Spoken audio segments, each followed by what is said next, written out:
Hello and welcome to another episode of World Beyond Belief. My name's Paul Marco, and we're privileged to have with us again Eric Karlstrom.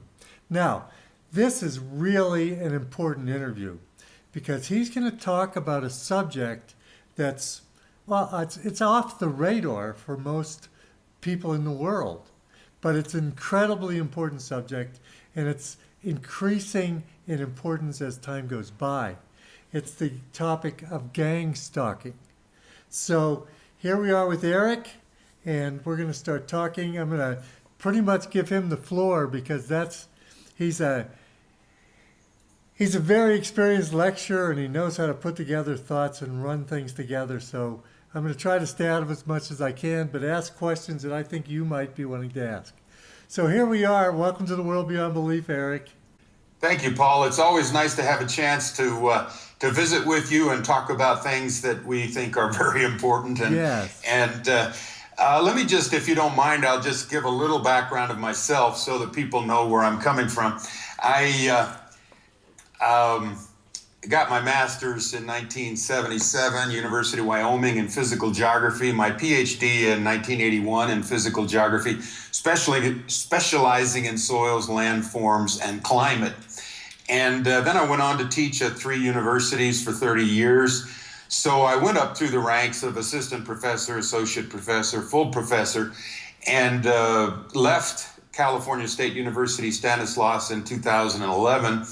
But I've been pretty busy with my 4 websites ever since. I've got 4 websites, and they are 911nwo.com, naturalclimatechange.us, waterwatchalliance.us, and erickarlstrom.com, which is my for fun music site because I've always loved playing music, guitar, banjo, and piano.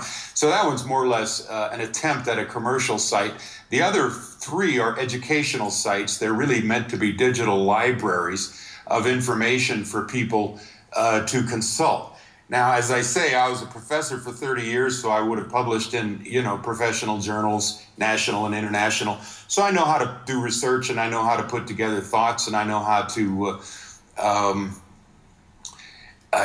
write them down. And I do regard this as a service. My main topics that got me into this rabbit hole that we're living in now, I knew from my own research in climate change and climates of the past that the whole global warming thing coming out of, the United Nations and the U.S. government and other cooperating governments, I knew that was a big lie, and that this is a fraudulent claim in order to usher in, huge carbon taxes, trillions of dollars a year, and usher in the UN as global government, and also meant as a cover for geoengineering and weather warfare, which, billions have gone into that over the last 5 decades or so, federal monies.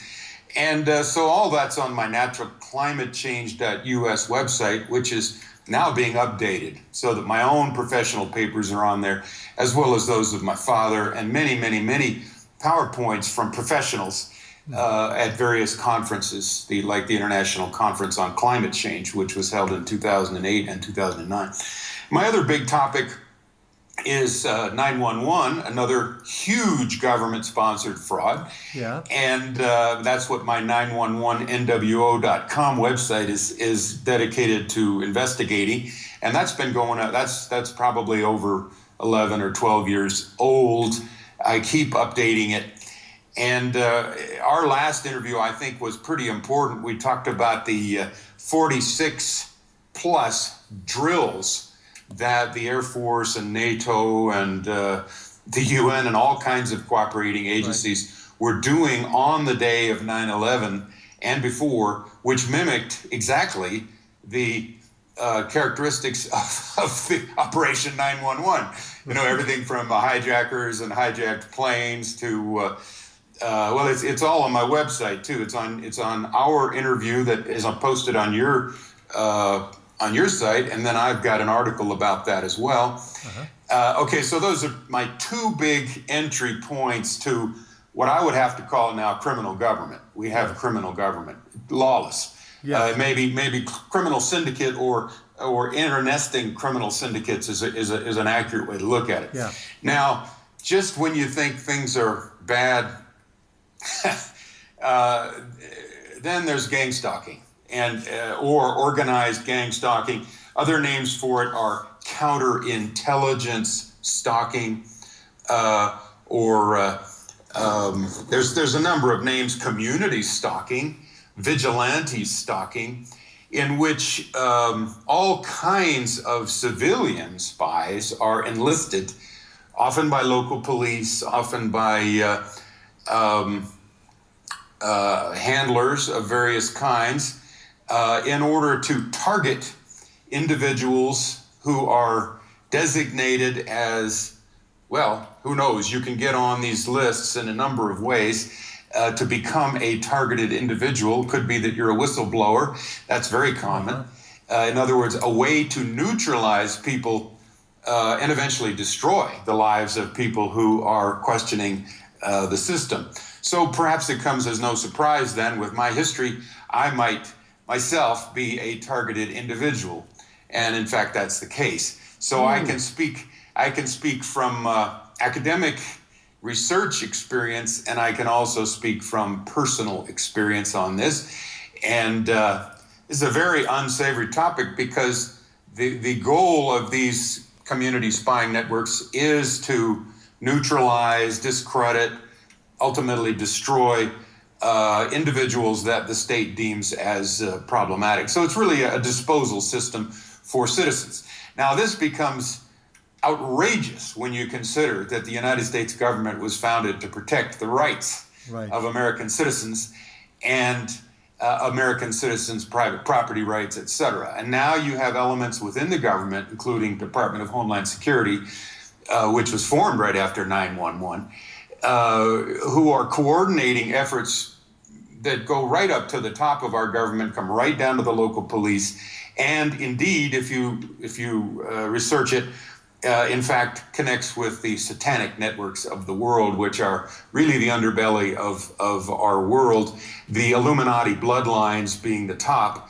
Now, they're never seen, but they are often the unseen hand coordinators of these programs.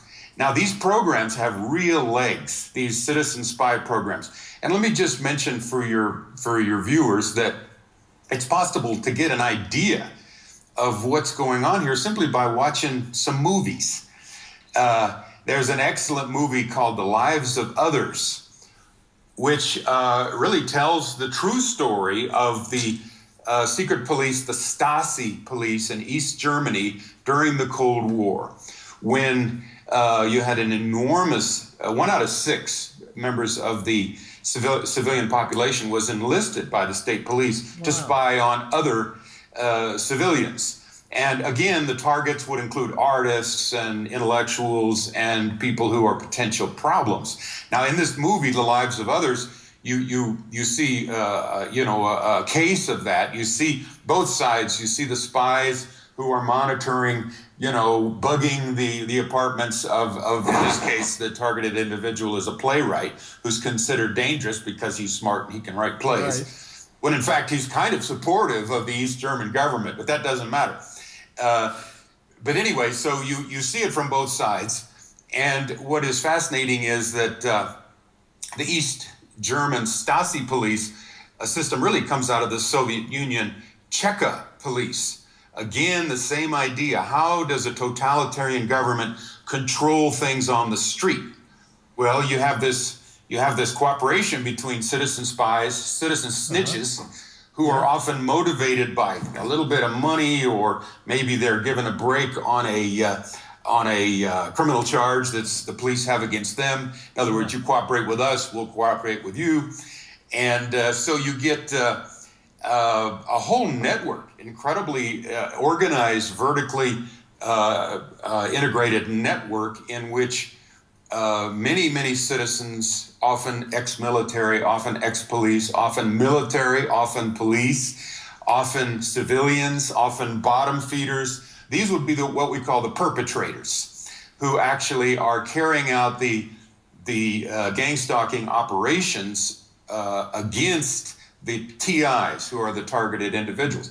And normally this involves at first a few years of surveillance so that the targeted individual or the TI doesn't even know that they're being targeted. But they are getting, the perpetrators, the hierarchy there is getting a psychological profile on the individual so that they can figure out how best to push their buttons, harass them, get them to get pushed over the edge so they will act out. For instance, if they were to commit a crime against, one of their gang stalkers or commit suicide. There's a lot of material on this on the web. I would tell your readers. A lot of people are speaking out about this. So there's a lot of targeted individuals who have access to the same technology that you and I do, who are putting their stories on the internet. And I would suggest, first of all, okay, the movies are great. Another one's called The Game with Michael Douglas, which is quite old, but actually gives you the idea of how these community spying networks would work to take a very, very rich individual. In this case, Michael Douglas plays a millionaire or billionaire in San Francisco. They completely break him down psychologically. They take all his money, they take his home, and they get him to kill his brother. Through these very skillful uses. Now, this is really coming out of not only the Soviet Cheka and the East German Stasi, but these kinds of citizen spy networks integrated with police have been used in Hungary, Poland during with the communist era there, as well as Portugal. And of course, the United States has an incredible history when you look at the FBI's counterintelligence program of the 60s and 70s.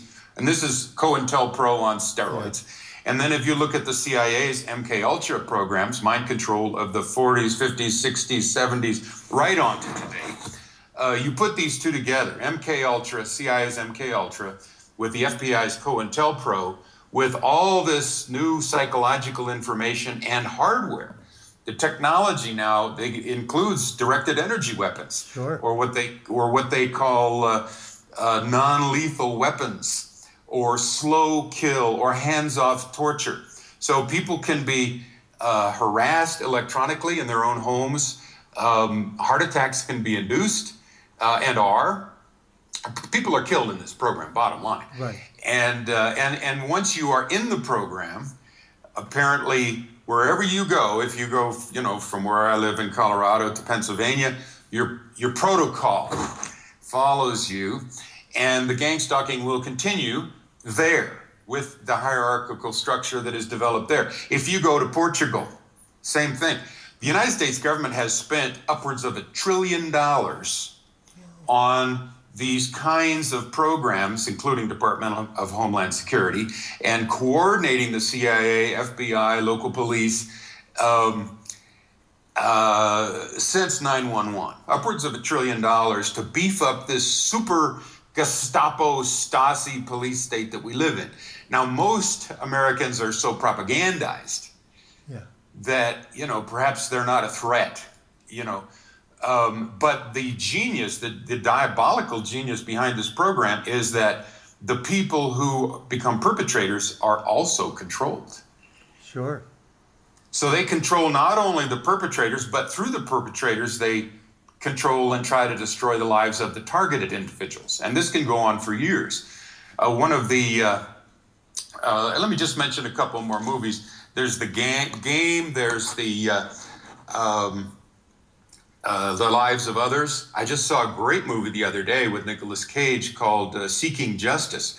Came out in 2013, which very much shows the situation of gang stalking and how this can push a normally civilized individual, Nicolas Cage, sure, over the edge to become, it can bring out the caveman, to bring out the axe murderer in him, because you know how to push that person's buttons. Yeah. And another great movie in this regard is 1998, Will Smith's Enemy of the State, in which it is shown the incredible technologies that the NSA, National Security Agency, had, but even then, in 1998, in order to track, follow, neutralize, kill an enemy of the state. In this case, in the movie, Will Smith happens to be an innocent guy, and the guy that they were after had a incriminating iPhone film of a congressman or a high official who killed a congressman. So the enemy was the biologist who was filming a lake to look for birds or whatever, and he sees this murder, got it on his iPhone, and he put it in his friend's pocket. And now all of a sudden, the iPhone tracks along, and Will Smith, who was his lawyer friend, all of a sudden then inherits that role as enemy of the state. Right. And then the rest of the movie is Will Smith trying to survive this incredible assault coordinated from, this one individual, of course, worked high in the NSA, so he had access to all the toys and all the personnel. So those are 4 good movies. I think there's probably many more that kind of show you what's going on, but it's very real. There's probably, Department of Homeland Security spreads grants around to local police departments, and local fire, emergency responders, fire, police, ambulance people would often be enlisted to give it an air of respectability. And a lot of these perpetrators, are basically do-gooders, thinking that, oh my gosh, we got a terrorist. We've got to play ball with the powers that be. So basically, they're duped. Now remember the Stanley Milgram experiment, which we talked about earlier, which I think came from 71 or 61. It's way old. A Harvard psychology professor showed that in a controlled situation, if somebody in a lab coat, for instance, who looks authoritative and is, for instance, a doctor, will stand next to a subject who's actually being experimented on and telling him to go ahead and administer shocks to a third person behind a glass window. That third person is actually an actor, and so is the authority figure. But the subject, who has actually got a hand on the electronic controls, doesn't know that he's the subject. He just knows that the doctor, authority figure, is telling him, okay, they screwed up, give him a bigger shock. Yeah. And this goes on to, and then of course the actor down there, writhing in pain, right, and fake, but and then the authority figure says more, and 70% of the people that were tested, and this has been borne out in subsequent research, 70% of us human beings will listen to that authority figure and shock that third person party, even unto death, serious damage. So in other words, we're quite gullible. And if you go online, there's a little excellent video in which, again, there's a similar test. And a guy with, who's carrying a badge, who's not a police, but, right, he looks like he is, comes up to a young man who's, this is in California at a farmer's market or something. And he says, now that lady in there with the baby in the carriage, she stole that baby. What I want you to do is go in there and get that baby carriage and bring it up to me. When she's not looking, just grab it. And so this young man, again, he's the subject.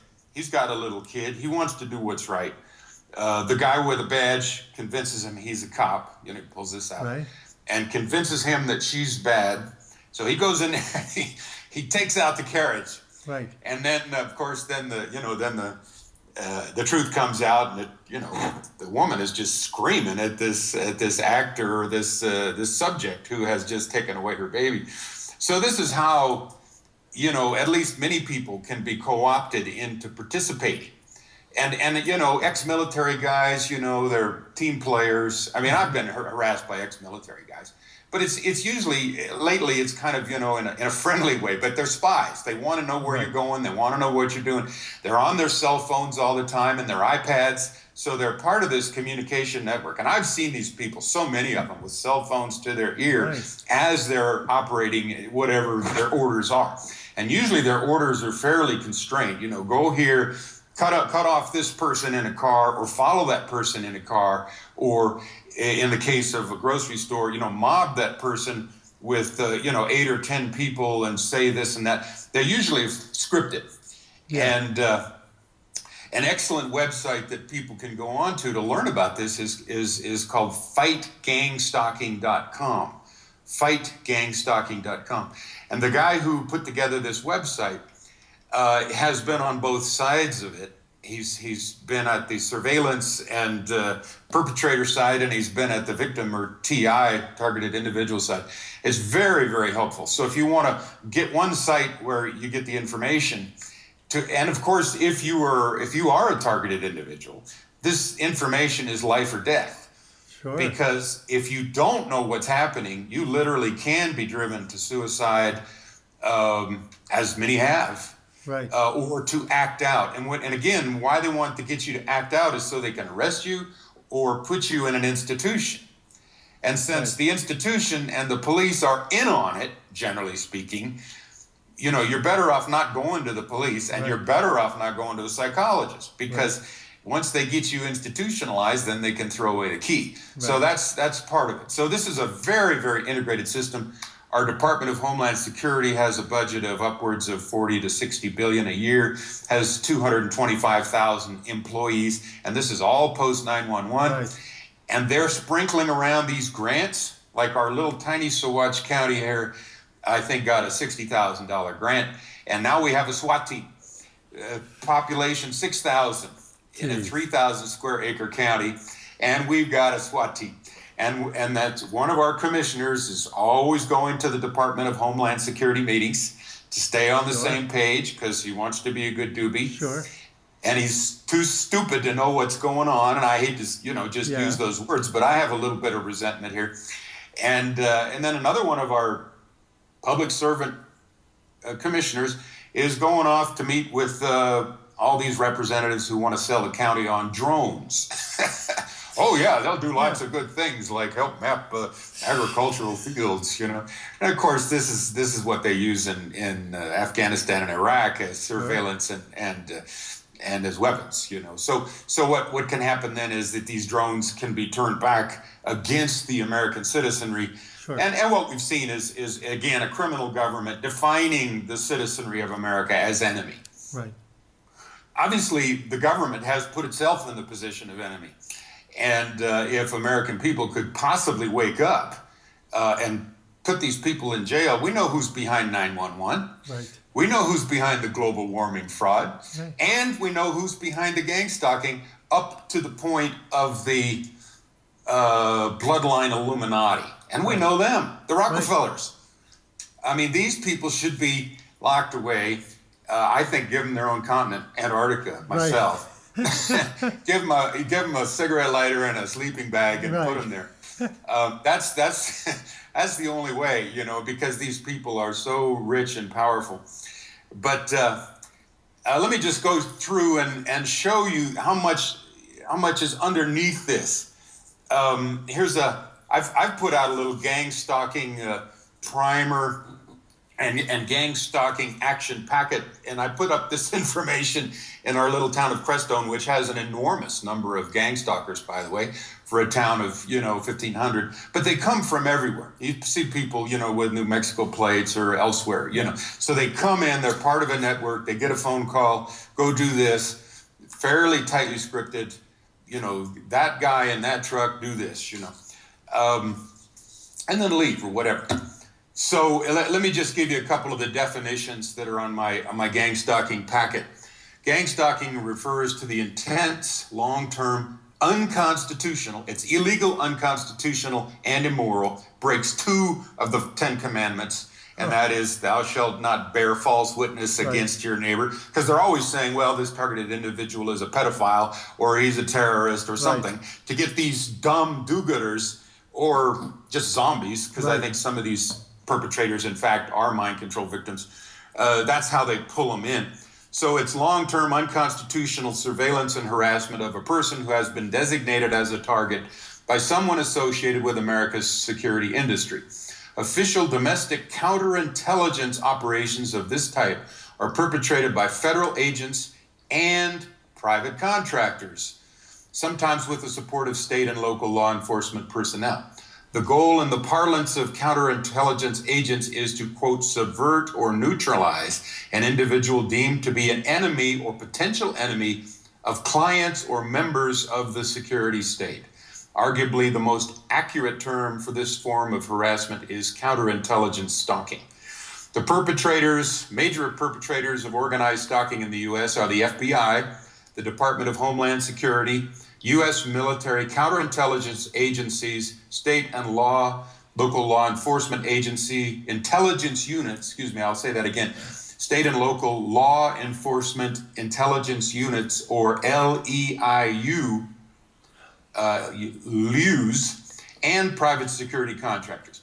All of these groups and other federal intelligence agencies, such as the CIA and NSA, have well-documented histories of abusing their powers and, using human Americans as guinea pigs, et cetera. That goes way back.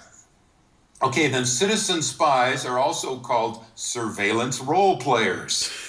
You get a job, you might get a new car, you might get a new house if you play ball with these people. Perpetrators of gang stalking crimes rely upon support from citizens who are, quote, useful idiots, vigilantes, and sadists. These street-level perps, a.k.a. the Fight Gang Stalking website's very cool. He calls them brown-nosers. Yeah. Also known as brown-nosers and cockroaches and sewer rats. I mean, these people are scum of the earth, but often they're dupes, so they're not quite scum of the earth. They're just stupid. These street-level perps, a.k.a. brown-nosers, include a type of person used by East Germany's Stasi, the civilian snitch, and then the German word is, I can't pronounce it, or unofficial collaborator. Although street-level thugs used in gang stalking harassment are sometimes recruited from the ranks of criminal informants, many are just unpaid civilian minions who will do almost anything to please someone in a position of authority.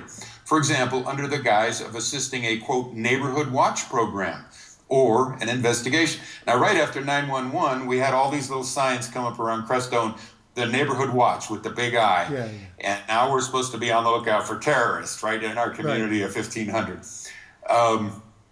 A job announcement posted in San Diego and advertised on Craigslist was for a part-time position with an intelligence security contractor, such as InfraGard, founded by ex-FBI officials, etc.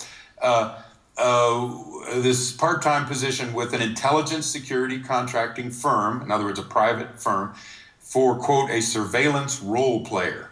These job listings are numerous and are mainly found on the websites of defense contractors. Of course. Funny thing, U.S. defense budget increased from about $300 billion before 9/11 to about $700 or $800 billion now. And of course, we know the Air Force was instrumental in pulling off the operation. And yes, of course, I've been gang stalked by Air Force people and not retired. Right. Some of them active duty. Well, of course, they want to keep a lid on that, don't they? Sure. These job listings are numerous and are mainly found on the websites of defense contractors. You can locate them easily by performing an online search for surveillance role player job. There's also a long history of non-governmental organizations perpetrating various serious crimes against their fellow citizens. Such organizations, for example, the Ku Klux Klan and Freemasons, and by the way, various churches and school groups, have historically and communities have historically included members of the political and law enforcement community. Targets. Gangster stalking targets are American citizens deemed to be dissidents or whistleblowers and perhaps potential dissidents and whistleblowers. It should be remembered that for over 2 decades, the CIA performed secret illegal experiments on U.S. and Canadian citizens, the MK Ultra program. Oh, way over 2 decades. Those experiments include physical and psychological torture. So gang stalking tactics would include perpetual stalking, 24/7, invasion of privacy in which your house is broken into and maybe minor things are moved around just to kind of, and of course, bugging of your house and even, eyes, cameras, hidden cameras, threats, electronic harassment with these directed energy weapons, sleep deprivation, blacklisting, mobbing, black bag jobs, gaslighting. If you ever saw the movie Gaslight with Ingrid Bergman, that shows how that's done. Abusive phone calls, computer hacking, framing, threats, blackmail, vandalism, baiting, mimicking, street theater, in which, again, you have a group that is going to, throw out words that, they shouldn't know. They shouldn't know this about your personal life, and they'll say things like that, or they'll put you in a situation which is very uncomfortable. Blocking, cutting off, invasion of personal space, sensitization using neuro-linguistic programming. Sensitization is when the targeted individual finally figures out that he's being gang stalked. And at some point, they will make that very clear. And they intentionally do so that once you're sensitized, then each little thing, makes you kind of, oops, I'm under harassment and attack.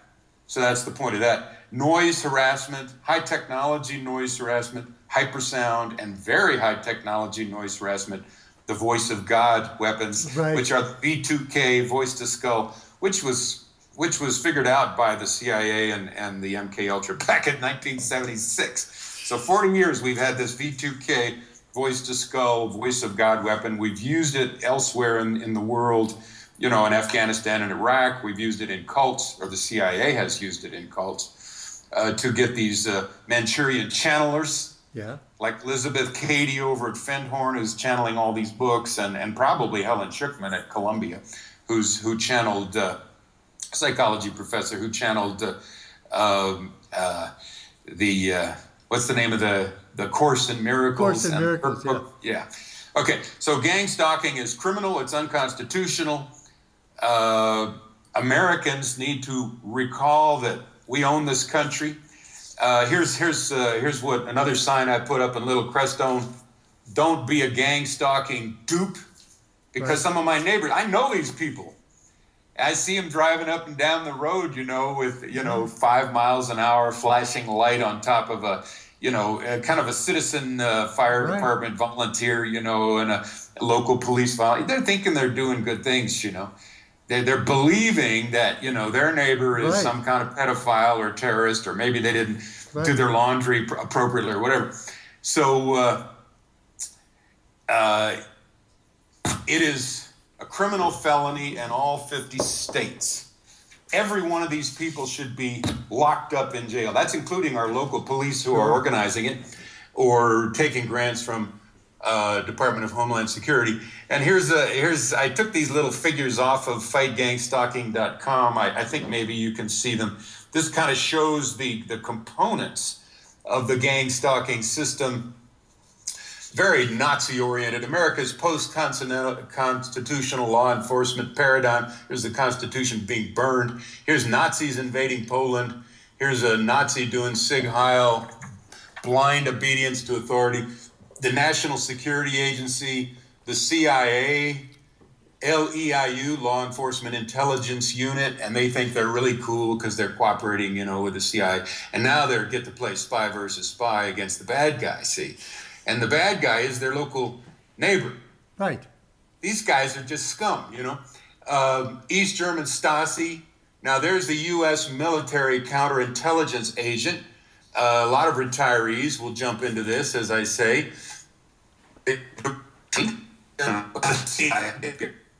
Retirement to make more money in the private sector, doing this with Infragard and other outfits. Intelligence security contractors, that's your local spook, and I can name them here.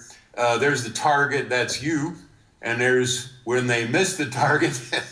Right. And then over here, a hypersonic sound device, surveillance role players, and these are the dupes on the street, aka brown nosers, sewer rats, and cockroaches. I like these terms because after a while you get to realize, I got to tell you, and then a wall of silence surrounds gang stalking. I got to tell you, as my own personal experience, a lot of these people, not all of them, but you can tell who they are. They have this look on their face. It's kind of a sneer, like that. Yeah. Like that. It's like they're tasting something really bad. Right. And my own interpretation is they have been thoroughly Satanized, either by being victims of this program, or they were used in this program because they'd been already thoroughly Satanized in some other capacity, because this is a satanic program. Absolutely. From top to bottom. This is totally satanic.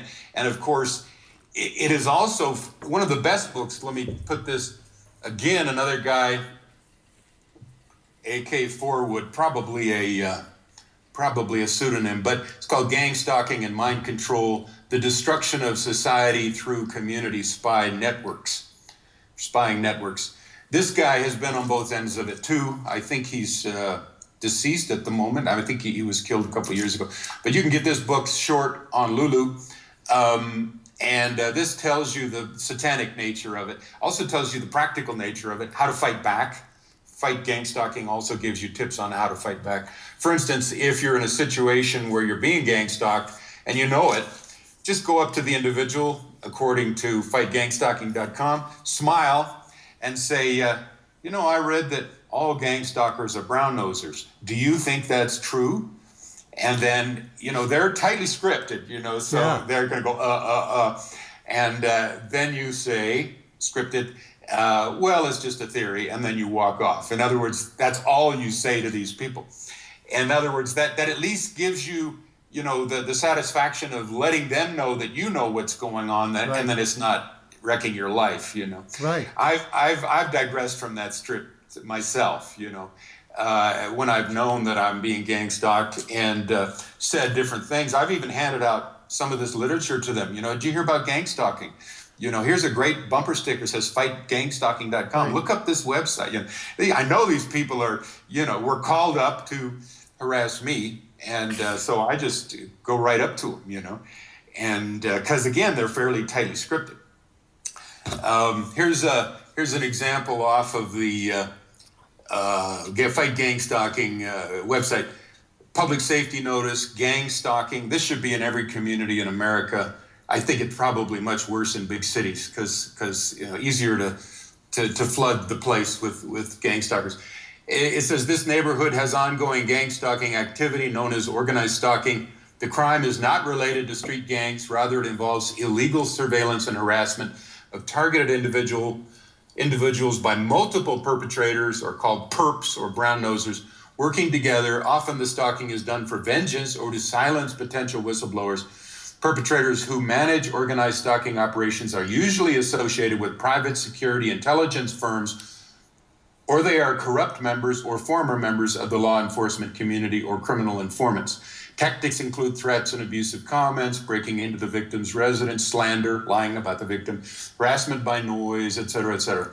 And then it says tapping phone lines, hacking computers, and, these are violations of laws. There's the California Penal Code, sections 630, 638, and equivalents in all the other states. If people are falsely impersonating a law enforcement personnel, as I gave you the example in that YouTube video, that's violation of California Penal Code section 538B. Stalking, maliciously following, harassing, and threatening another person is a violation of California Penal section 646.9 and may be punishable by up to 3 years in state prison. We got the law on our side.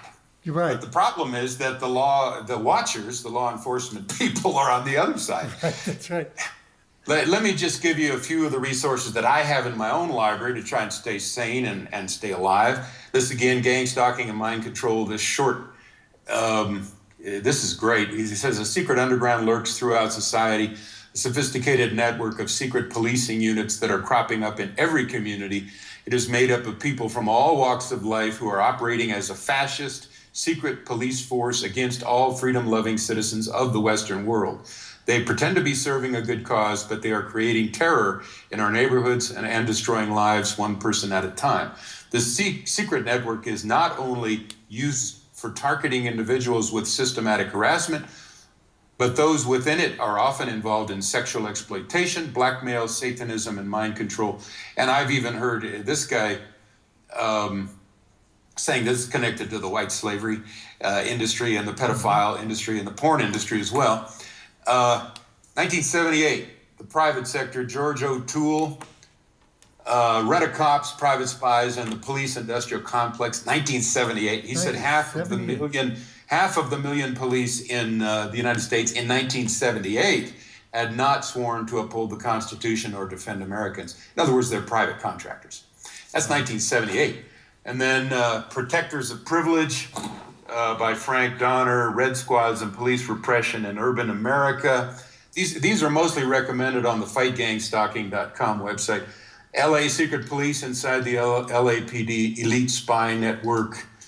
Top Secret America, The Rise of the New American Security State by Dana Priest and William Arkin. Remote Brain Targeting by Renee Pittman, a compilation of historical information derived from various sources. Covert Technological Murder, also by Renee Pittman. Big Brother Approved. This by Dr. John Hall, a physician. A New Breed, Satellite Terrorism in America, talking about satellite harassment through electronics. And he has been targeted, and his lady friend was targeted, wrecked their relationship. Sure. The Watchers, The Rise of America's Surveillance State by Shane Harris. This one's good. The Hidden Evil, The Financial Elite's Covert War Against the Civilian Population by Mark M. Rich. Closing the Gap, Gang Stalking, Community Notifications, The System Awareness Registry, Citizen Informants by G.M. B. Bailey. Spies for Hire, The Secret World of Police Outsourcing by Tim Sharrock. The Snitch Culture, 1999 or 2000, How Citizens Are Turned into the Eyes and Ears of the State. That's really good. I got a little insight. According to this book, you know the story of Ruby Ridge and Randy Weaver, who was shot by the FBI. The FBI also shot his wife and kid. According to this, the FBI, because he was a former special operations guy from the military, they expected him to spy on his neighbors. And he said, to hell with that, I'm not going to spy on my neighbors. And then they framed him and shot him. Yeah. So it really comes back down to you're going to cooperate because you were in the military. That's that story anyway. Right. Blackwater, The Rise of the World's Most Powerful Mercenary Army. Of course, they were the contractor that went into Iraq, the private contractor that made fortunes on the war in Iraq of 2003 of George W. Bush. The Rise of the Warrior Cop, The Militarization of America's Police Forces. And then lastly, A Government of Wolves, The Emerging American Police State, John W. Whitehead. So it's not a question of, maybe we're going to have a police state. We have a police state. Right.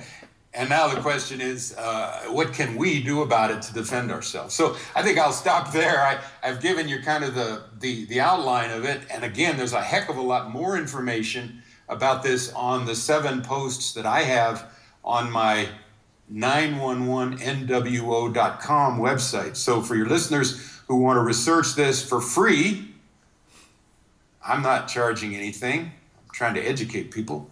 The more people know about this and the more people stand up to it. Personally, I think this means the end of American society. Because once America wakes up to this, it's game over. If Americans are awake enough to take back their country. Because this is intolerable. And this, of course, led to the downfall of East Germany, the Soviet Union, and the repressive dictatorships in Hungary and Poland and Portugal. So once American people realize the degree of criminality of our watchers, our protectors, who's going to watch the watchers, then things are going to change. And again, that might be, of course, they are trying to instigate a race war and a civil war. So this could be a component of that. There's a heck of a lot of guns in America. And, it's a kind of a debate about who would win in a standoff between the military and the population. I'll go with the population every day, Right. If it's awake. And so that's my goal, is to wake up the population. Gang stalking, organized stalking, counterintelligence stalking is treating us, the American people, as the enemy. And it is trying to kill us. And our self-defense is going to have to be very vigorous. In other words, it's not a matter of survival. We have to counterattack. And that's why I want to get on every radio show I can get on to give out the information. Because, Goebbels, the German propaganda minister under Hitler, said the truth is the greatest enemy of the state. Right. And what we have is a state, criminal state, and truth is their greatest enemy. So, guys like Alex Jones, even Donald Trump seems to be talking some truth. Right. Truth is our best weapon. Right. I'm not, for pulling out a gun and shooting one of these dupes, or these brown nosers, but I am for embarrassing them and thwarting them. I've got a bumper sticker on my truck that says gang stalking is murder. I've got another one that says gang stalkers go to hell. I've got another one that says Department of Homeland Terrorism, and another one that says Department of Homeland Spying. Right. And I drive my Ford F-150 truck around, and people see these bumper stickers, and I put these notices up. So I'm sure that I'm red flagged in many ways. I have been a target for many years, and I could tell some stories, but I don't know how fruitful that is, but I can give impressions. Maybe that's more fruitful. So I'll stop there, Paul, and if you want to launch off into a particular direction that you're fascinated by, let's do that. Well, I'm totally fascinated by the subject. And I think there's a massive awakening now. We had a Brexit vote where people in the UK were awake enough to try to push out of that. I don't know whether they're going to get out. We had the DNC where the Bernie supporters, as much as I'm not a Bernie supporter, protested, walked out, changed their shirts so they would glow, do what they could to stand out, and then they banned them, and they had to hire people to fill up the seats.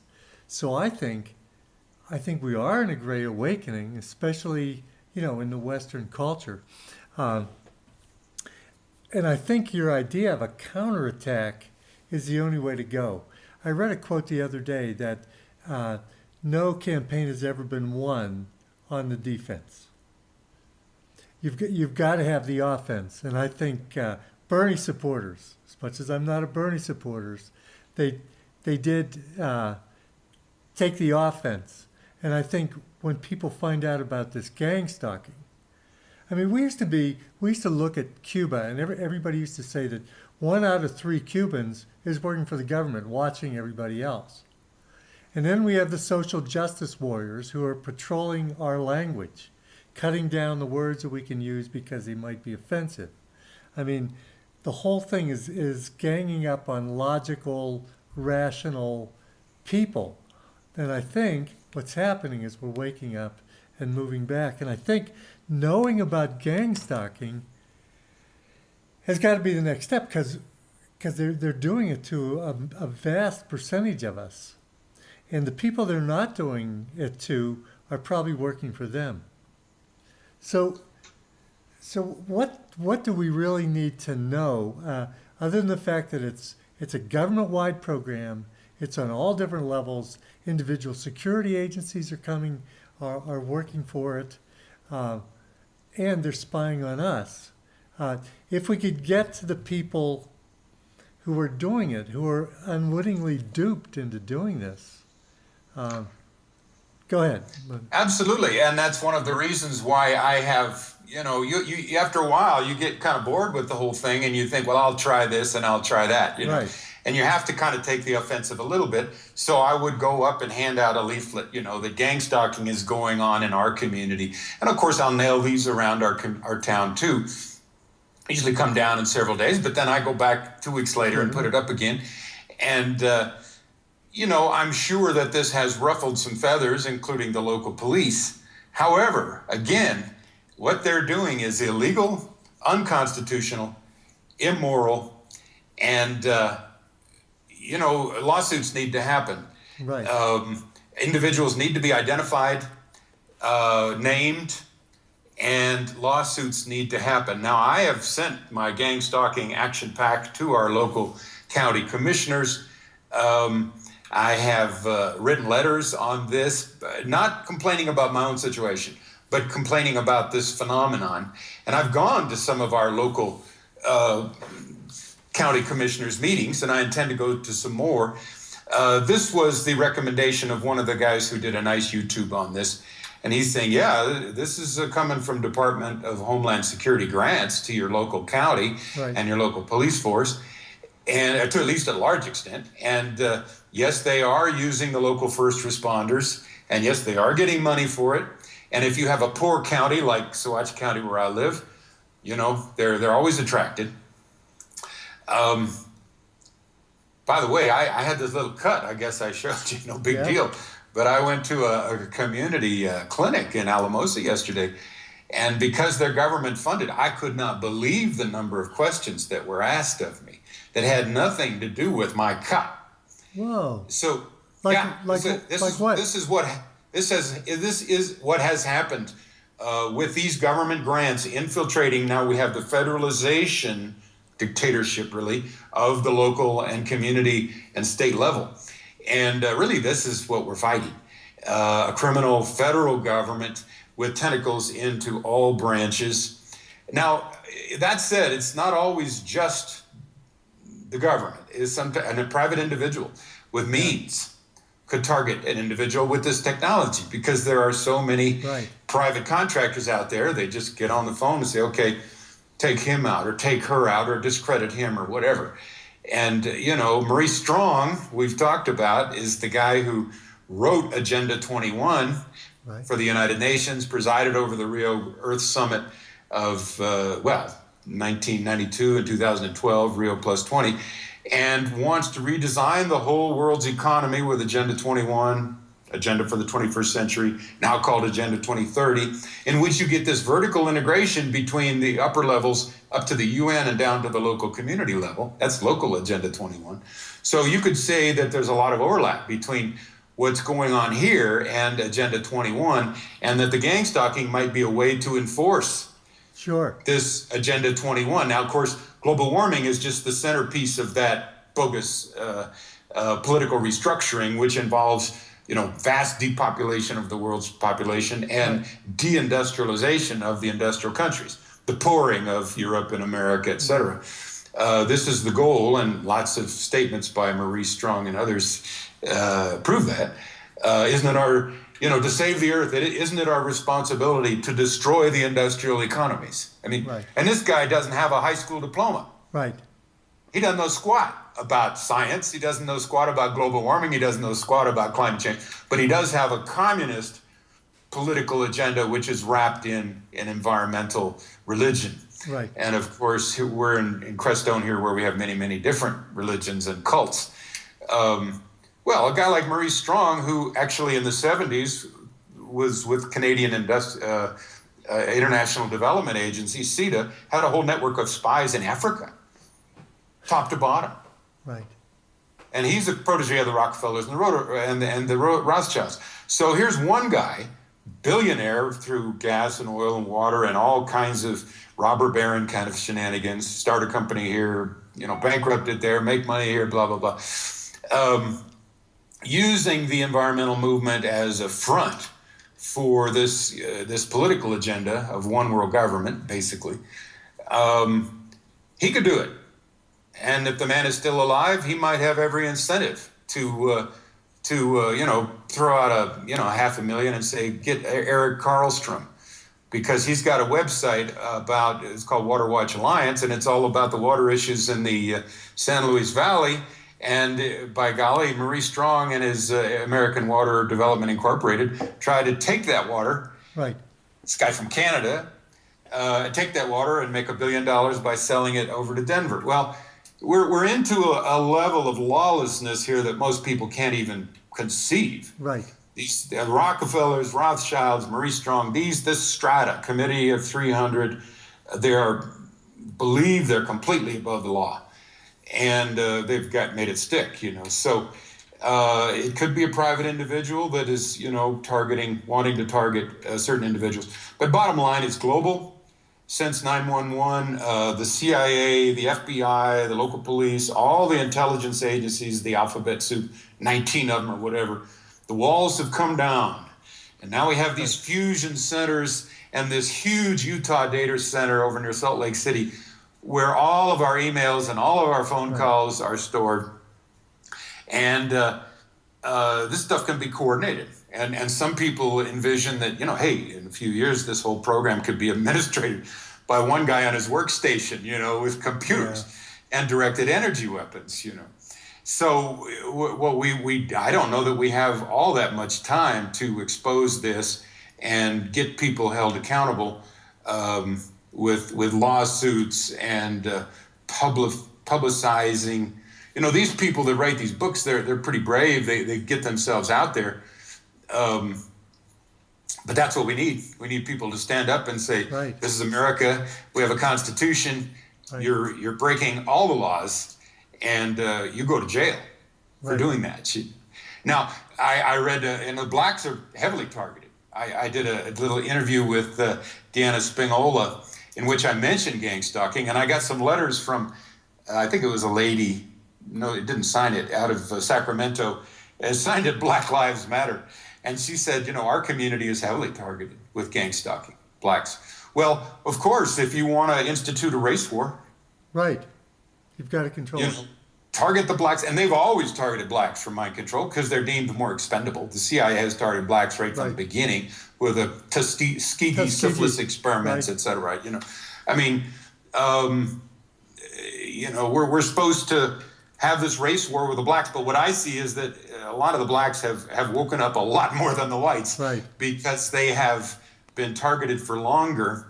And there's one black lady who I adore, you know, she gets on the YouTube and she said, well, look at what I've got here. This is a release form that the cops make the perpetrator sign before they go out and do their gang stalking, which releases the police of all responsibility if that perpetrator is killed by the person they're targeting.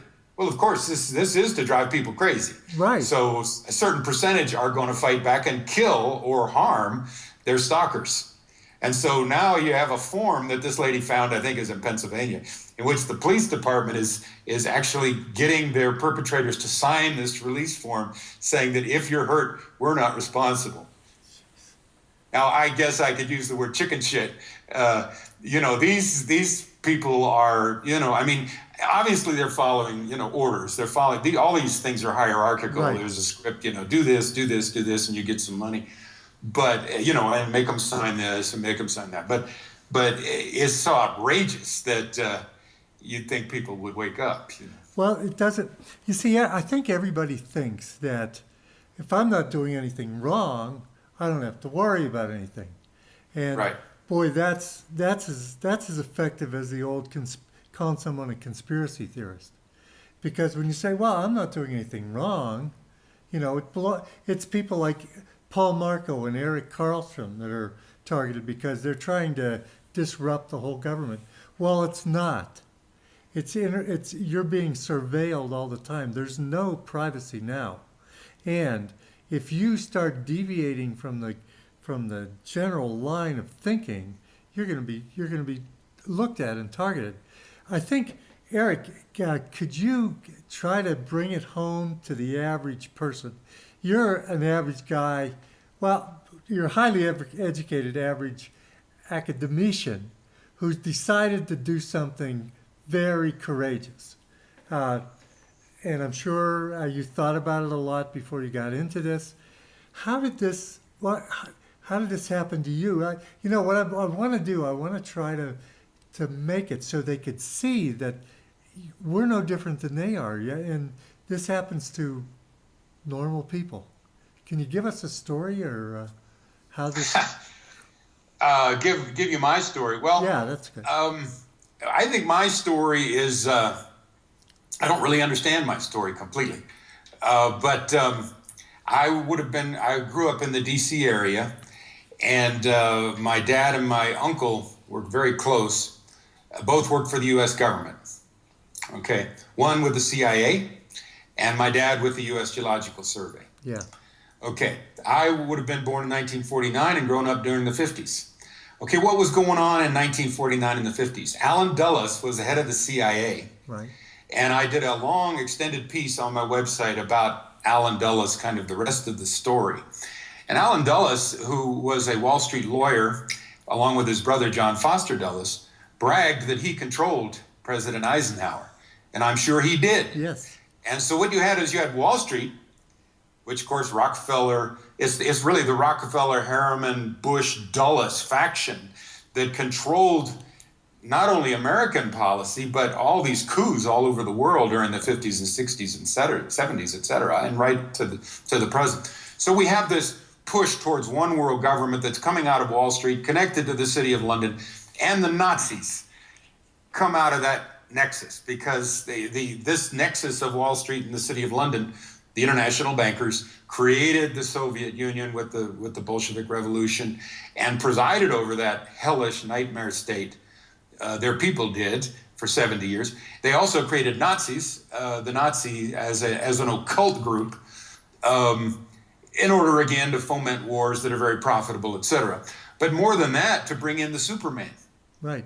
That was what Hitler was all about, bringing in this, I would have to say, satanic Superman, which does involve the mind control and Joseph Mengele and the fracturing of the personalities by trauma-based mind control of children, which the Illuminati families, the bloodlines, have been doing for eons. Right. This is how they control their own. So you would have a front personality, which may or may not be co-conscious with all these subalter personalities in your subconscious.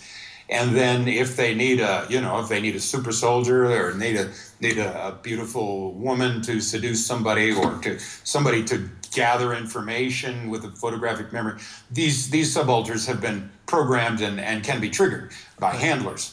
So the U.S. government got into that in the 40s and 50s and 60s, and it still is. And of course, that story is told in The Bourne Identity. But again, there's a twist on it. In The Bourne Identity, he volunteered. Well, these people don't volunteer. Right. When they're raped, they're less than 6 years old. Right. And that's how the trauma-based mind control gets started. That's one of the many ways. And the child, in order to survive, has to split off another personality. That's the only way they can survive this trauma. Right. After 6, the individuals subjected to great trauma have, shell shock or post-traumatic stress disorder, we call it now, PTSD. But less than 6, you split off another personality, and then if there's a programmer or a handler right there, they can name it, they can give it an identity, they can even insert a demon. Right. If you read, they can insert an animal spirit, a wolf spirit or something. I mean, it's crazy. You can't believe this stuff. But I do have a whole 60-page article about the history and the applications of mind control. It took me a year to write that.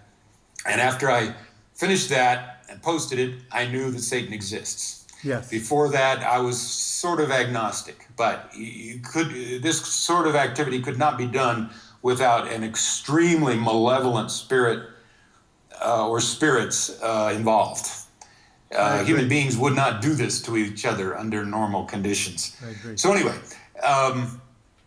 my story is that I grew up in the D.C. area at the time when the MKUltra stuff was just getting started. That was 1953.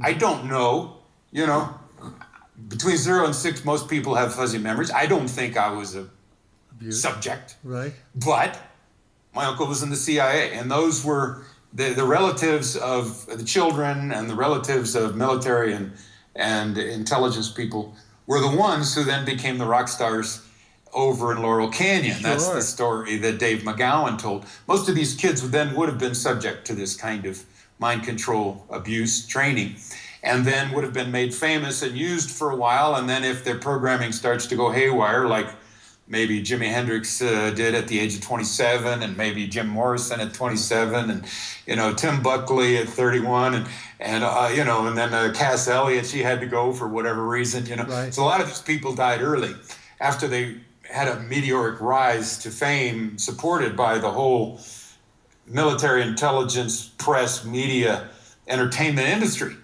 So I mean, that's how coordinated it was back in the 60s.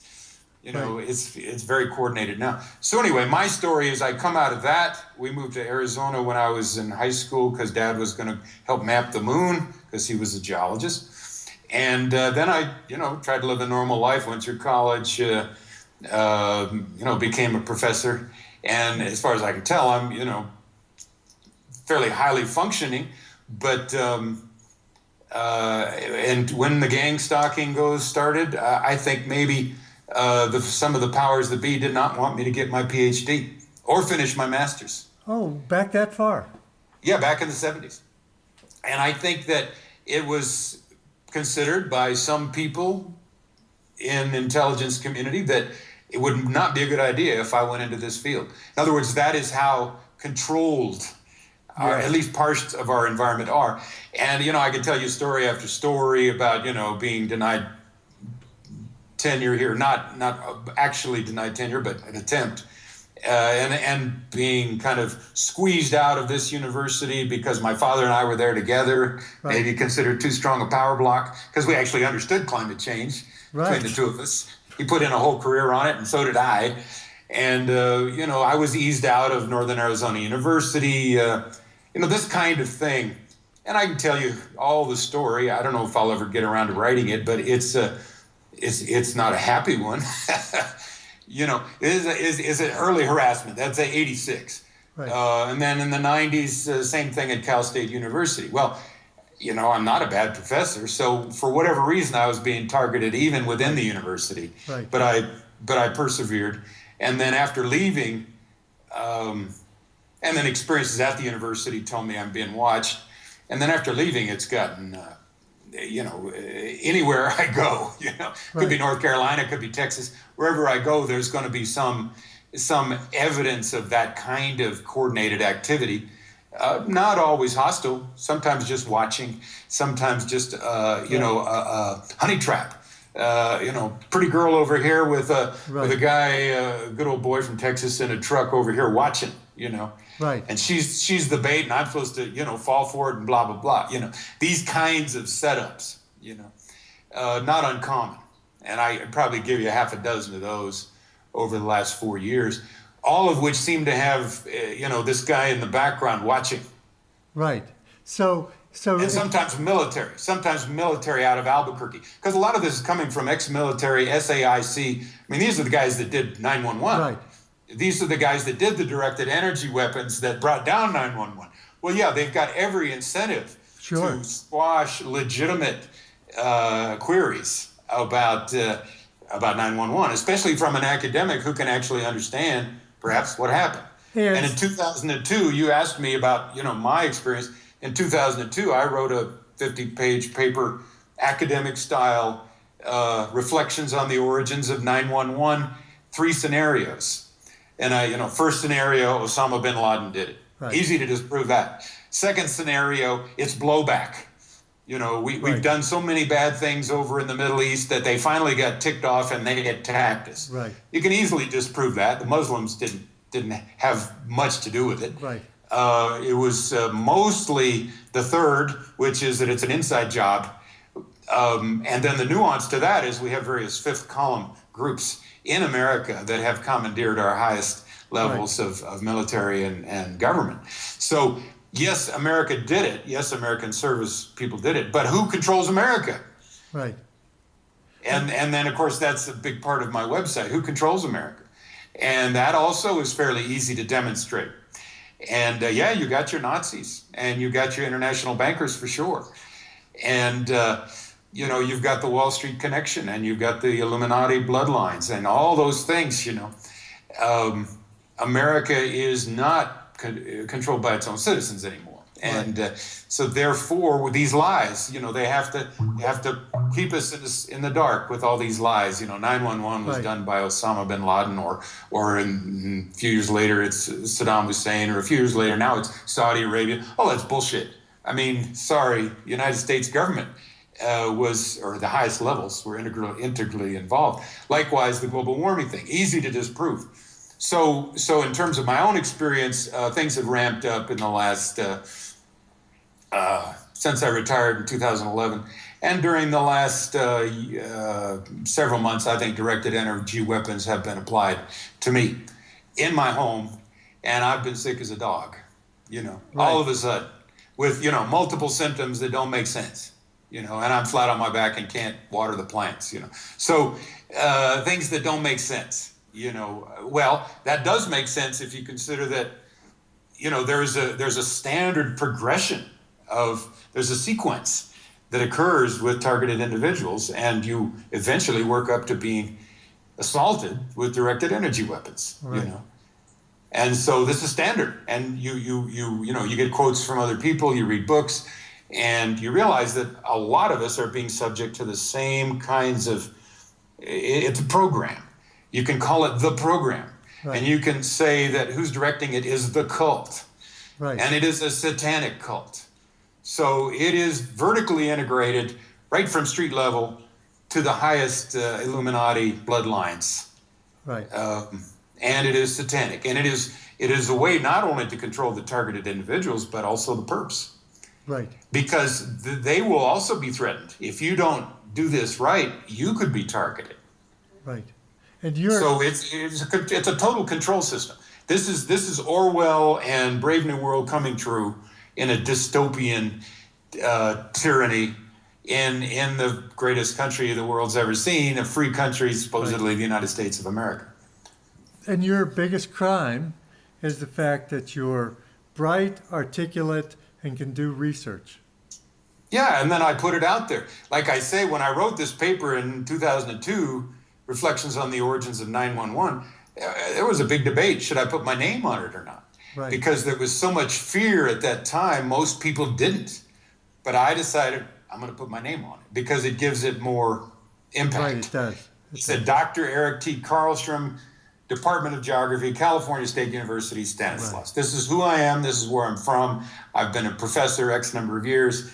And therefore, maybe take this a little seriously. It has big, long bibliography of references, So using the standard academic style, I would be one of the few academics who was not put in this box of, okay, I'm just going to do this. Right. Of course, geography is a fairly broad synthetic field anyway.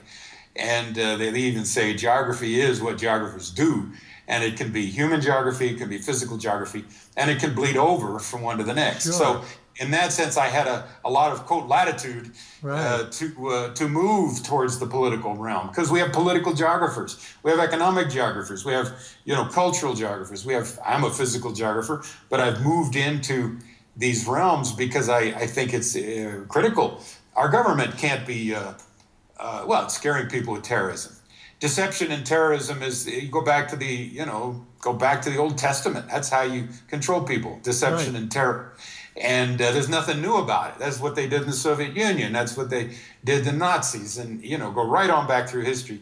Well, that's all being applied in America, the land of the free right now. Yeah. Well, And now, that's not to say that all military and police people are bad. There's a heck of a lot of good ones, I think. But there's also a lot of them that are going to go along with the program. sure. Percentage. So you've got all your various groups managed in various different ways. You've got the satanic control system, and if there's any question of that, my God, you have to look at the top two presidential candidates. One worships Apollo, which is Lucifer. The other's a witch, and they're probably the two most corrupt people, both associated with pedophilia. So it's a satanic control system. So they control most of the people with TV. They keep them asleep, and as long as they don't do anything, they can be so asleep that they can be involved in perpetrating the gang stalking. You've got another bunch of people who are mind controlled from the jump. They're MK Ultra, and I would say that. I don't know, a large percentage of people, because there's not only MK Ultra mind control, we also go into cloning and all other ways of controlling people, showing them in different ways. You've got the whole entertainment industry and politics, and if they're not controlled directly satanically, they're controlled through bribes. Pedophilia is a good way to control people. And then there's the people who are waking up and trying to do something. They're trying to move forward, like you are. The other one that always talks about gang stalking is Lorraine Murray. I don't know whether you know who that is. I've interviewed her a couple times. Yeah. She's an amazing woman. We'll always talk about gang stalking and what happened to her that week. And she's been hit many times, she's told on interviews, by directed energy weapons. Sometimes I think we are here, but it's another topic. So, well, again, satellite. It's possible from satellites. That means no place on the Earth is out of reach. We've got cell towers all around here. They could, I mean, at any moment. So that's the control system for the people that are waking up. And I guess the only way to try to beat that is be offensive. We've got to wake people up to what gang stalking is. Try to get people not to do that, so that maybe there's a critical mass once you get so many people that are awakened to gang stalking and how to avoid it and what it's doing to their lives, the children's lives, and everything. So that's why I thought that we could really try to make it as vivid as we can, because people have to realize, unless they're sound asleep, and if they're watching this, they're not sound asleep. If they're Right. interested in gang stalking and they know me or they know you, they're not sound asleep. So if those people can be aware of gang stalking and start talking it up. For me, before we started this interview, actually it was kind of a nebulous thing. Who's doing it? What are they doing? How can they hurt you? But I think you've just through your last hour of talking made it really real for me. And I hope we've made it real for everybody watching, because this is it. This is how they're going to control you as you wake up. Yes, and not only that, one of the first, in fact, I've got on my website, if people are interested in going to my 911nwo.com website, they can look under three main categories. One is New World Order, one is New World Religion, ? And another one's called the Controllers. And they can look and they can see that I have an Appendix 29, Appendix 9, and then an Appendix 20, an Appendix 23, and then I've got another one called Follow the Money, another one called the CIA Tavistock, and the Global Intelligence Police Gestapo State. And I got a whole bunch of quotes from victims of gang stalking. Excuse me for a second. Okay, hold on. I just hung up there, Paul. Okay, if they don't call back, we're cool. If No, I know who it is, so Okay. I'll call them. But, so the gang stalking quotes people who are victims of this, and you get a sense of what it is. But in my Appendix 9, which is the first one I put together, I quoted extensively a woman named Julianne McKinney. Julianne McKinney was an intelligence officer herself. And she's very articulate. She's written a book about directed energy weapons and gang stalking. And I've actually got that interview on my Appendix 9 posted there. And what she says is that this could be the technique, or she says this will be the technique that they use to genocide the population of the world. In other words, we could be looking at a mass genocide event using these technologies. Again, it's a whole series of, bag of tricks that includes mind control and harassment, surveillance, right up to directed energy. And of course, the directed energy, the non-lethal weapons, has the potential, through HARP and other things like that, to destroy the vast majority of the human race. So, yeah, I'd say this is kind of important. Right. And if people don't even know what's going on, I think fear is a big part of it. Again, I look at my own family. They're busy doing their own things. They don't want to know about this. Right. My own family. You can't talk to them about this. Same with us. And of course they do want to isolate you from your family. They want to isolate you from your friends, all to, make you more apt to commit suicide or be easier to take out. Now, Dave McGowan, the guy who wrote that great book on the weird scenes of Laurel Canyon, he died of a fast onset cancer within the last year or so. But I looked at his interviews. It sounded like he had been atomized and isolated. Yes. In other words, there's the kind of guy who's a threat to the system. He figured out what's going on, and he wrote a book which got very popular. Right. So he then became an enemy of the state in somebody's list, Right. some notification list, and then was, I would say, murdered. I'd say his murder is his blood is on the hands on the hands of our national security state, our Gestapo Stasi police state. Right. Or a private contractor, could be Infraguard. See, it's all nebulous, you know. But I would say he's murder. And this is not acceptable. This is completely not acceptable. There needs to be an accounting. There needs to be a trial. There needs to be a. Now I can tell you a story. Have you ever heard of Judy Berry? Judy Berry? No, I don't think so. Okay, well, back in I guess it would be the 90s, she was an environmental activist in California. Quite, she was a fiddle player, and her partner was Dale Cherney, who played guitar. And they wrote lots of songs, and they went from campus to campus and, sang about the redwoods and tried to radicalize the students. Mm-hmm. And evidently they were having some success because the FBI put a bomb in her car. Wow. And it blew up when she got in it, and she was crippled, not killed, but she died a few years later. Anyway, the trial was in Oakland, California. She was from the Bay Area, and I lived in Turlock, Central Valley.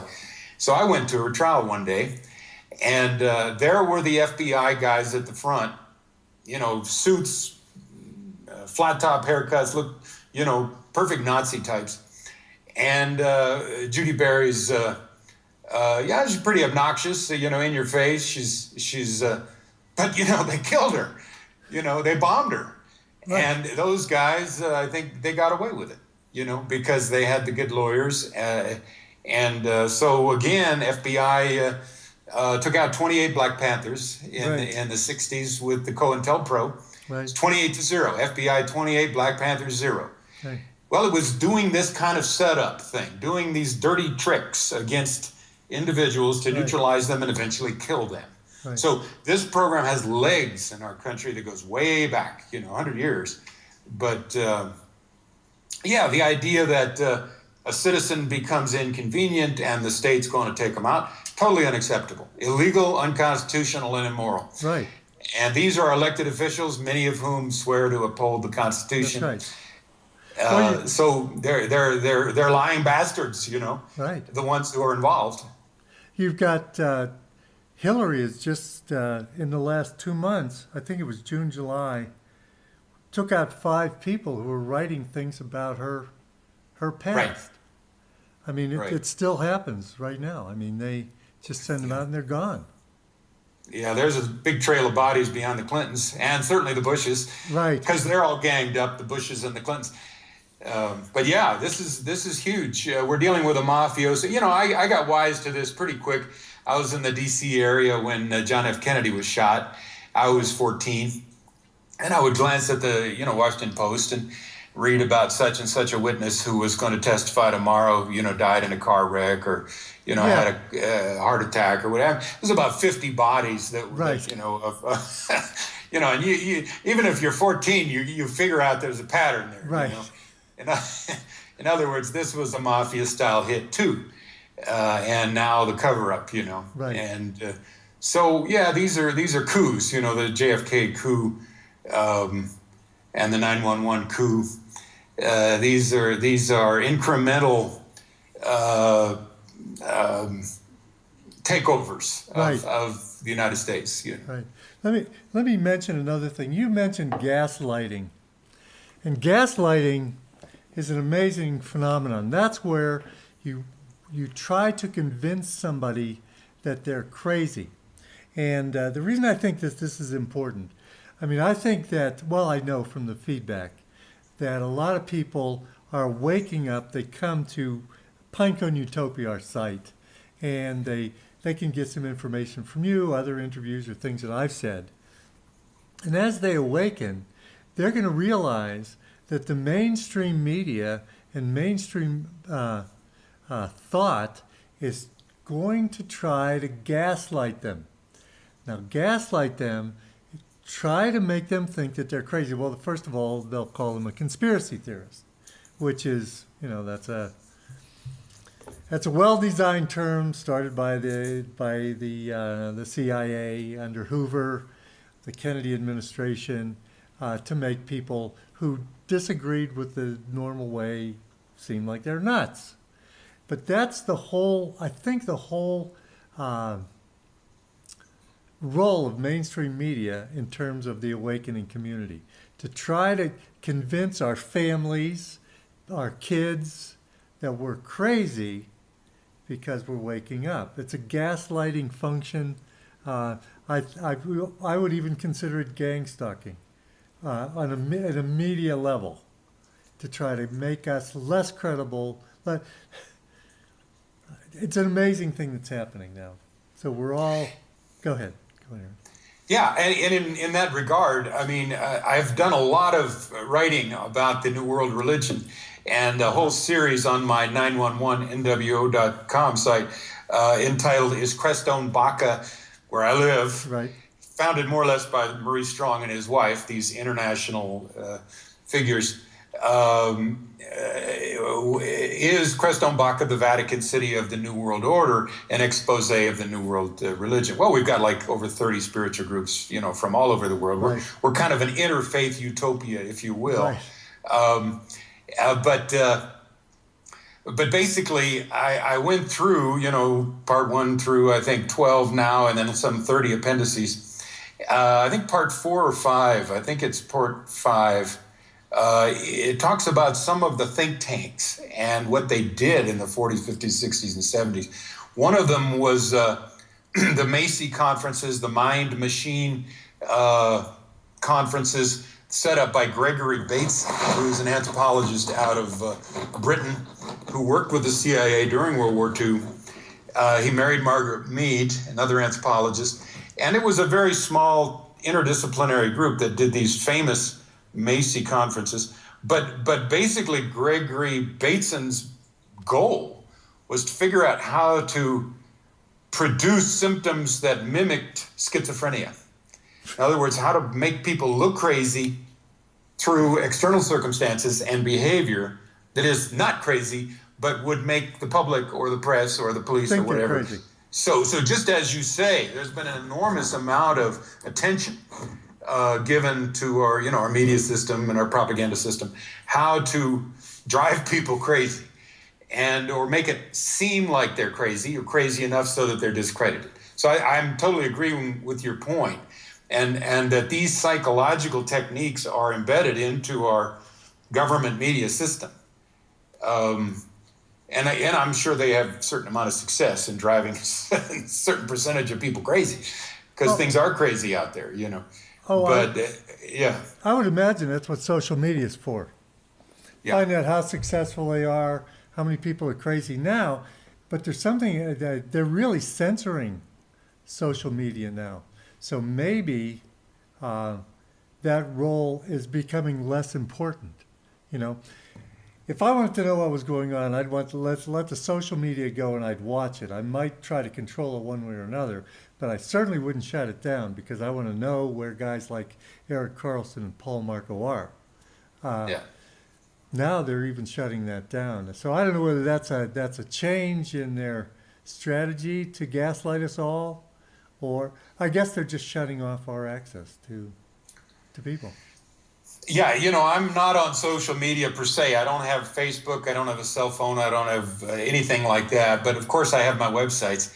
And you hear rumors, that they're going to shut down the internet or whatever. I hope that doesn't happen, but we'll see. Because as you say, the watchers get an enormous amount of information from these social media, so they benefit from it. Who's doing what, etc. People just seem to want to, put themselves out there. Right. I was at the zoo this morning, and I saw my best friend, and and then I spilled my ice cream cone, and then blah blah blah blah blah. Yeah. As if it matters, Yeah. But they've got all that data somewhere in Utah, at these at this data center, and who knows where it's going, but there's got to be pushback. We have to push back, and we have to be clever about it. We have to figure out how to convict these criminals, because we're dealing with a criminal operation. Again, unconstitutional, illegal, and immoral, violates at least 2 of the 10 commandments. And if you want to be part of that system, you're on the wrong side of the law. And yet there's got to be millions that are on that side of the system. There's also got to be ways that we can, on an individual basis, push back. Like you're confronting your gang stalkers. I think that's really important. And recognizing when you've been hit by a directed energy weapon, you know. So. Yeah. Well, when all of a sudden you can't make it to the bathroom because you fall down, right. Something's a little haywire. Right. I've climbed mountains all over the world, and I'm very strong still at my age. And if I can't make it, if I have to crawl to the bathroom, I know something's wrong. Right. That's not normal. Well. So this stuff is very serious. Things are coming to a head. I do believe, faith is important for me, and I think for many of the targeted individuals. Again, going back to the black ladies, that post, pray up, get right with God, get right with Jesus.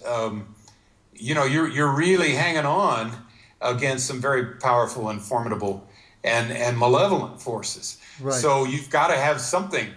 I would suggest, maybe a lot of people can go it alone, but I would suggest that those of us who are inclined towards, say Christian faith, in my case, would be then forced into embracing it on a more daily basis, because a lot of times these events are on a daily basis. Right. Well, yeah. Well, I think you need to realize that God is in charge, even though we're going through what seems to be horrendous times. That's always there in the back of my mind, and I always wanted to know. I always want to know why we're going through this, what's happening, what are we supposed to know, what's going on. But right now we're nose to nose, toe to toe with this, and I think we finally hit the lowest level of the battlefield. This gang stalking. This is grassroots. This affects all of us. As we awaken, as they gaslight us, as we get more effective at communicating with one another, great model is Eric, they're gonna try to control us. If they haven't done it through MK Ultra, if we weren't molested before we were 6, if we're not paid off by being an entertainer or a politician, and we're starting to wake up organically, this is how they're going to get us. And we have to stand up to it. And I think making people know what gaslighting it is how pervasive it is. It's happening all around us. A lot of the people that you see on YouTube that are legitimate alternative media are being gaslighted. A lot of the alternative media is not being gaslighted. I think that would tell you a lot. They're not harassed. They're showing a lot of things that I think are misleading. But anyway, that's another topic for another day. Eric, thank you very much for coming and talking to us. This is a critical subject. I'm going to do what I can to try to get this out and try to make it as popular as I can. This is the critical subject, I think, right now. I think you're exactly right. Do you want to sum up and then give your websites and stuff again? By the way, these websites are fantastic. They're so deep. You're going to be amazed. Go ahead, Eric. We want to sum up? Well, thank you, Paul. It's always a pleasure to get a chance to compare notes and to talk about these things that we both recognize are absolutely critical issues. I would just refer people to my website, 911nwo.com. I've got 7 links now relating to gang stalking on that site. I also am, and of course, prove abundantly that 911 is an inside job. And of course, one of many, many, many false flag terror events that are meant to drive us into war and civil war. And we are being manipulated like puppets on a string of the intelligence agencies, including the CIA. My uncle was a member, and so I have an extra interest. He was a few doors down from Allen Dulles, who I have found out to be perhaps the greatest traitor in American history, and I name it that way in the article that I wrote about him. actually compiled from other books. I didn't really write much original. But anyway, 911nwo.com has the information about gang stalking. Naturalclimatechange.us is now being revised, and it's up as it is, but that gives a lot of information about the global warming fraud. You could look at the 911 and the global warming fraud as the two prongs of the pincers in the takedown of America. The 911, of course, is the pretext for all these wars in the Middle East and for setting up this incredible police state at home, and of course radically expanded defense budgets, etc. And then the global warming is kind of the centerpiece of the UN Agenda 21. Right. Let's completely redesign the political landscape so that the United Nations is the prototype world government. So you could say one is the hard path. That's the bomb the hell out of them approach, Right. is the 911. And then the soft, quote unquote, soft approach, the economic approach, is the global warming and the phony environmental movement of the UN. But then coming through behind the scenes in both of them, we now see this global gang stalking program. We can call it counterintelligence stalking. We can call it cause stalking, community-based stalking, vigilante stalking, organized gang stalking. Gang stalking is a little bit of a misnomer because we're not talking about street gangs here. Right. We're talking about very, very coordinated groups, often coordinated from local police, often from Homeland Security, private contractors. There is a network of individuals who are perpetrators, who can be called on. And I think these people are a lot of them are bottom feeders, maybe very poor. And maybe there's a little money involved in it for them, and maybe they get 15, 20, 40 calls a day from their superior who says, okay, there's going to be a blue van coming down the road and it's going to have these license plates. I want you to cut them off or whatever, So they're responding to one call for this TI and then another call for that TI. And this then becomes their livelihood.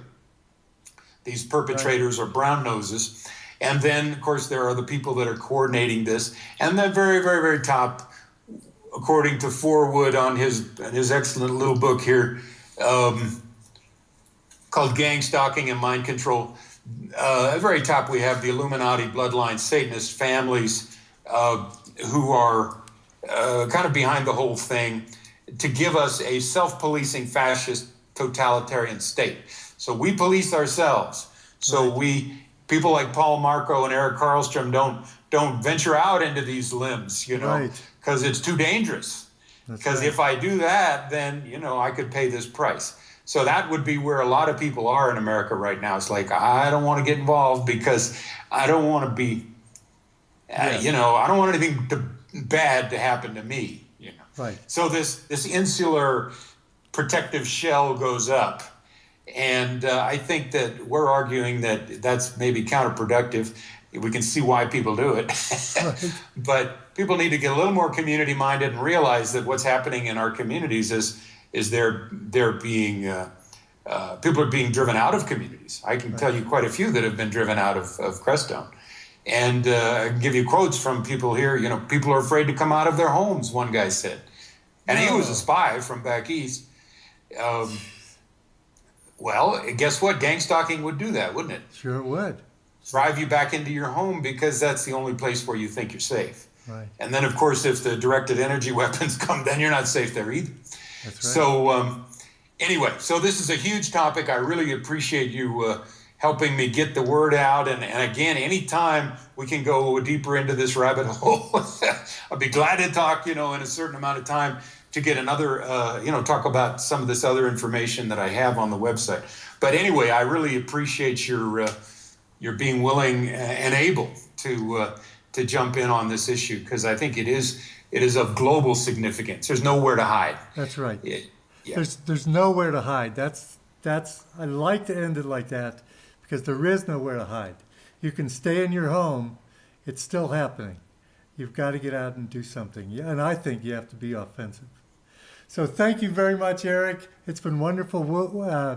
We can do this anytime. I appreciate you. I appreciate you so much. Thanks, Paul. You guys have a great day. Bye-bye. Bye.